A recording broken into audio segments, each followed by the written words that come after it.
Let me show you the three kinds of measuring tools we have in the kitchen. This is what is called a liquid measuring cup. See, it has a spout and a handle, and it's made of glass or sometimes plastic. These are called dry measuring cups. You use them to measure everything that is dry that you have to measure in larger quantities. And then this is a set of measuring spoons. You use them to measure liquid as well as dry ingredients that you need to measure in small quantities. Now let me show you how to measure a liquid correctly.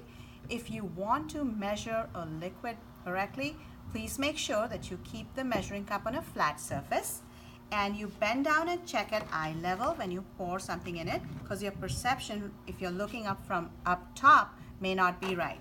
So if you want to get accurate measurements, you put it at eye level, you pour it to the level where you want it to be. Right now I want about a half cup of milk.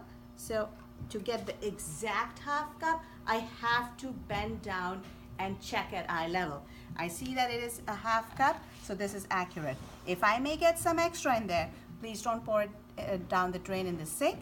Pour it in an extra container so that someone else can use it. So this is how you measure the liquid ingredients. When you're ready to measure some dry ingredients, here's what you're going to need.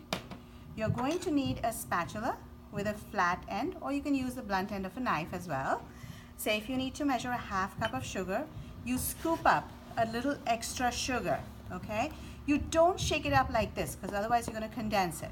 You just go in there, first fluff it up a little, scoop up a little bit extra, and then scrape off the excess amount, okay?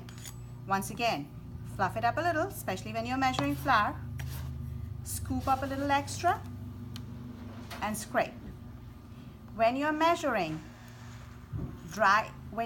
small quantities, for example, if you want to measure a teaspoon of vanilla, you measure it over a bowl, take the spoon so that if you have any excess, it falls into the bowl and someone else can use it. So you go like this, and this is how you measure 1 teaspoon of vanilla. Then you can use it for whichever recipe you want to. Some recipes require you to measure brown sugar, and there's a special way of doing it.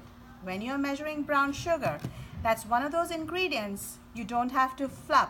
You have to actually pack it down. So, say if I have to measure a 1/4 cup of brown sugar, I scoop up the brown sugar. I use my hands to kind of pack it down like that. And then, see if it needs more. So I take a little more, make sure we get it at the level where you want it to be, scrape off the excess just the way you did for the other dry measurements, and this would be an accurate amount. So for brown sugar you have to pack. For all the ingredients you just take a little extra and scrape it off. So when you measure the brown sugar, when you take it out, it should actually almost stand like a sandcastle. So see how this is standing like a sandcastle? This is how you measure brown sugar. That was the end. Oh, perfect.